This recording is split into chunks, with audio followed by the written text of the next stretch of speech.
बिस्मिल्लाहिर्रहमानिर्रहीम, अस्सलाम वालेकुम नाज़रीन। मैं हूं साकिब बशीर। इस्लामाबाद हाई कोर्ट से दो बड़े अहम केसेस की जो अपडेट है वो आपके साथ शेयर करनी है।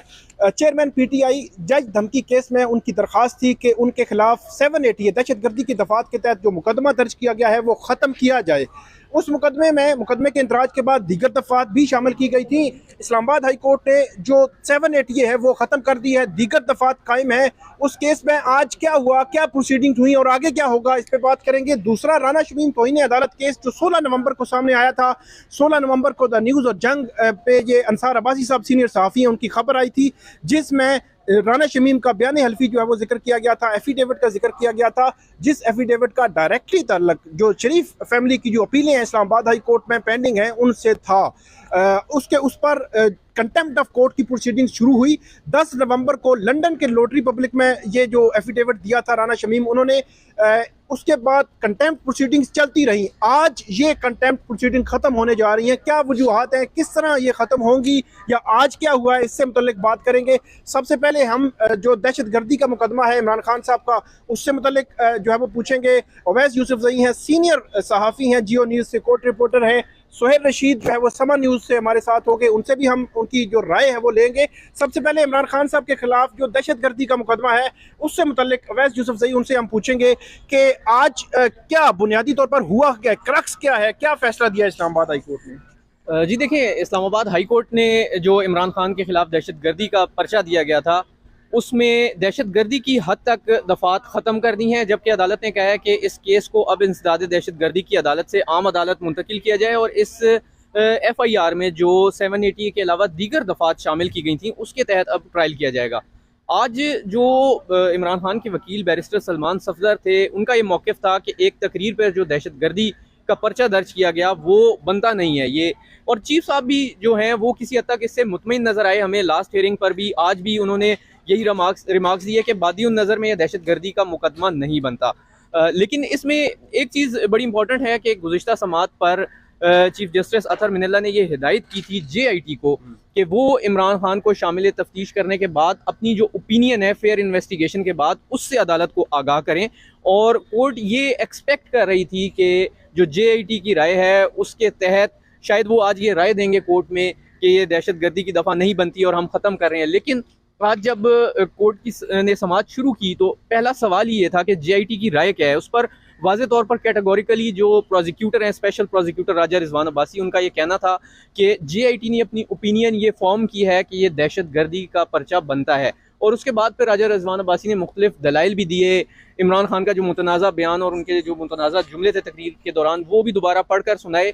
लेकिन इस पर चीफ जस्टिस ने उनसे यही पूछा कि इसके अलावा क्या था इस तकरीर में, क्या इसके अलावा कोई बात थी। और दूसरा इंपॉर्टेंट क्वेश्चन ये था कि क्या उन्होंने किसी को नुकसान पहुंचाने, इंजरी पहुंचाने के हवाले से भी कुछ कहा था। तो इस पे जो प्रोसिक्यूटर हैं वो कोई जवाब नहीं दे सके। तो कोर्ट इस हद तक कन्विंस हो गई कि जो 780 यानी जो दहशतगर्दी की दफ़ा लगाई गई है वो दुरुस्त तौर पर शामिल नहीं की गई। अगरचे जो बैरिस्टर सलमान सफदर थे उनका ये भी कहना था कि जब क्वेश्चमेंट होती है तो वो एज ए होल होती है, जुज़वी नहीं होती, पार्शल नहीं होती। लेकिन कोर्ट ने ये जुज़वी मंजूर की है, क्वेश्चमेंट की दरख्वास्त जो है इसमें 780 ख़त्म कर दी गई है। अब ये मुकदमा इंसदाद दहशतगर्दी की अदालत से कचहरी में जो डिस्ट्रिक्ट कोर्ट है वहाँ पर मुंतकिल होगा, वहाँ पर ट्रायल होगा दीगर दफात के तहत। और इमरान खान साहब जो अबूरी ज़मानत पर है ATC से, उन्हें अब मुतलका जो मातहत अदालत है वहाँ से ज़मानत के लिए रुजू करना पड़ेगा। सुहेल रशीद साहब, आप ये बताएं कि दहशतगर्दी की दफ़ा ख़त्म हो गई, बाकी दफ़ात कायम है, तो आप क्या समझते हैं कि अगर दहशतगर्दी की दफ़ा रहती तो फिर केस की क्या सिचुएशन थी कि इमरान खान साहब के लिए क्या मुश्किलात पैदा हो सकती थी, या अभी क्या सिचुएशन हो सकती है मुमकिन तौर पर। देखें, जो दफात बाकी जिनके तहत मुकदमा कायम रखा गया है वो भी इतनी ज़्यादा संजीदा इसलिए इस वक्त नहीं लग रही, क्योंकि जो कोर्ट आर्डर मैंने पढ़ा है उसमें ये लिखा हुआ है कि उसके तहत दिगर है ना मुकदमात, दिगर दफात जो हैं उनमें अल्टरनेट रेमेडी जो है वो कोर्ट ने भी कहा है कि होएवर वो ले सकते हैं। यानी इमरान खान उसको दर्ज जो मुकदमे हैं उनको अलग फोरम पे चैलेंज कर सकते हैं, उनमें प्रोसीड कर सकते हैं, क्योंकि यहाँ पर उनका केस सिर्फ दहशतगर्दी की हद तक था कि दहशतगर्दी की दफात नहीं लगती। वो कोर्ट ने उनकी लो कर दी है और बाकी दफात उन्होंने कहा कि मुकदमा आप वहाँ मुंतकिल कर दें। तो पटिशनर जो है वो वहाँ पर जो अब सेशन कोर्ट के पास जो है वो केस लगेगा और वहीं से उनको जमानत जो है वो लेनी पड़ेगी। जी, वहाँ से उनको जमानत लेनी पड़ेगी, क्योंकि पहले तो उन्होंने उन दफात पे भी यहाँ से भी जमानत मंजूर करवाई थी, लेकिन अब जो है वो वहाँ पर दूसरी तरफ जाएंगे और वहाँ पर उनको अलग से उसकी जमानत भी लेनी पड़ेगी और उसको दोबारा से वो अलग दरखास्त में चैलेंज भी कर सकते हैं कि हम पर ये केस भी नहीं बनता। बहुत शुक्रिया सुहेल रशीद साहब। दूसरा केस जो है राना शमीम तौहीन अदालत केस था, 16 नवंबर 2021 को द न्यूज़ और जंग में ये खबर शाया हुई थी और वो खबर थी राना शमीम का वो एफिडेविट जो 10 नवंबर को उन्होंने लंदन में दिया था और उस एफिडेविट में ये जिक्र था कि साबिक चीफ जस्टिस साकिब निसार जो है वो उनके पास गिलगित बल्तिस्तान में मौजूद थे, वहाँ पे लॉन में वो किसी को कॉल कर रहे थे, इस्लामाबाद हाई कोर्ट के जज का उन्होंने नाम लिखा था और उस एफिडेविट का और उस गुफ्तगू का डायरेक्टली ताल्लुक जो है वो इस्लामाबाद हाई कोर्ट में जो अपीलें पेंडिंग हैं शरीफ फैमिली की, उन अपीलों से के हवाले से था कि उन अपीलों को शायद मैनिपुलेट करने की जो है वो कोशिश की जा रही थी या की जा रही, उसमें एक तासुर था उस एफिडेविट में। जिसके बाद 16 नवंबर को जब ये खबर शाया हुई, 3 बजे इस्लामाबाद हाई कोर्ट के चीफ जस्टिस असद मिनल्ला ने उस पर कंटेम्प्ट की प्रोसीडिंग शुरू की और उसके बाद यहाँ पे जो अखबार के मालिक हैं, सीनियर सहाफ़ी हैं अंसार अब्बासी और दीगर को यहाँ पे तलब किया गया नेक्स्ट डे और उनको उसके बाद ये प्रोसीडिंग्स चलती रहीं और एक सर्टन लेवल पे आके जब जो बयान हल्फी था, ओरिजिनल बयान हल्फी जब लंदन से इस्लामाबाद आ गया, अदालत में आ गया, रजिस्ट्रार इस्लामाबाद हाई कोर्ट के सामने आके चीफ जस्टिस के सामने पहुंच गया, तो उसके बाद अदालत ने जो सहाफ़ी थे, जो अखबार के मालिक थे मीर शकील रहमान, उनको इस केस से अलग कर दिया और अदालत ने कहा कि अगर किसी लेवल पे इनके खिलाफ कोई चीज़ आई तो फिर हम देखेंगे, लेकिन जो फ्रेमिंग ऑफ चार्ज था उससे पहले ही तमाम जो लोग थे, उनको सहाफ़ी थे, उनको इस केस से अलग कर दिया गया था। उसके बाद राना शमीम पर जो फर्द जुर्म है वो आयद हुई। राना शमीम ने बुनियादी तौर पर अगर आप कहें तो 3 किस्म के एफिडेविट इस्लामाबाद हाई कोर्ट के सामने जो है उनके आए हैं। एक 10 नवंबर 2021 का एफिडेविट जो उन्होंने लंदन में दिया था, जिसमें सारा जो मामला था उसका जिक्र मौजूद है। वो एफिडेविट लंदन से मंगवाया राना शमीम ने और जो इस्लामाबाद हाई कोर्ट के सामने आया। दूसरा एफिडेविट उन्होंने फर्द जुर्म जो आयद हुई थी उसमें दिया और उसमें कुछ चीज़ें जो है वो ऐड कर दी, जो राना शमीम जो रिप्लाई दिया था उसमें ऐड कर दी। उसके बाद एक और जो एफिडेविट उन्होंने दिया, बल्कि 4 एफिडेविट आप कहेंगे, उसमें उन्होंने जो इस्लामाबाद हाई कोर्ट के जज थे उनका नाम उन्होंने निकाल दिया। उन्होंने कहा कि कन्फ्यूजन की वजह से या 73 उनकी एज है, वो जो है वो अंडरस्टैंडिंग में उनको जो है वो मुश्किल हुई, तो इसलिए इस्लामाबाद हाई कोर्ट के जो जज हैं, सिटिंग जज हैं, उनका नाम गलती से उन्होंने इस एफिडेविट में जिक्र कर दिया था, तो 10 नवंबर 2021 को लंदन में दिया था। उसके बाद अदालत ने उनका जो सेकेंड लास्ट एफिडेविट था वो भी मुस्तरद किया। अदालत ने कहा कि आपके पास एक और मोहलत है, आप जाएं और दोबारा जो है वो आएँ। उसके बाद राना शमीम, आज की जो समाअत थी, राना शमीम ने इसमें अनकंडीशनल अपॉलॉजी की है, अपना एफिडेविट वापस ले लिया है, जितना उसमें कंटेंट था वो वापस ले लिया है और खुद को अदालत के रहमो करम पर छोड़ दिया।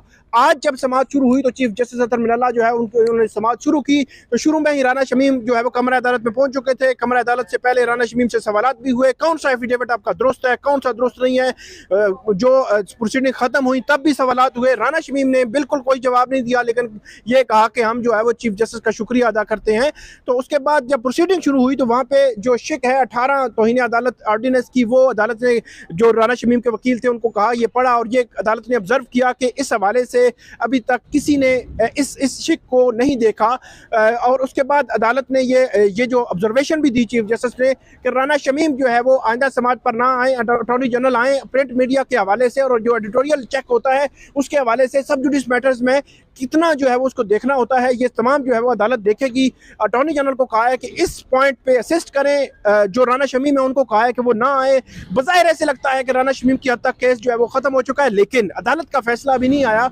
अदालत अपना फैसला देगी तो उसके बाद ये कंफर्म होगा कि राना शमीम की हद तक केस ख़त्म हो चुका है। और उसके बाद बज़ाहिर ऐसे लगता है कि अदालत जो प्रिंट मीडिया है या मीडिया के हवाले से कुछ जो है वो गाइडलाइंस सब जुडिस मैटर्स में कि जो ज़ेर अल्तवा मुकदमात अदालतों में होते हैं कि आप उसमें किस हद तक जो है वो रिपोर्टिंग कर सकते हैं, किस हद तक रिपोर्टिंग नहीं कर सकती, रेड लाइन क्या है, क्या क्या चीज़ देखनी है, एडिटोरियल क्या देखना है, एडिटर ने क्या देखना है, ये सारी चीज़ें बज़ाहिर मुझे ऐसे लगता है कि इस केस में अदालत जो है वो सेट करेगी और इसमें गाइडलाइन जो है वो देगी।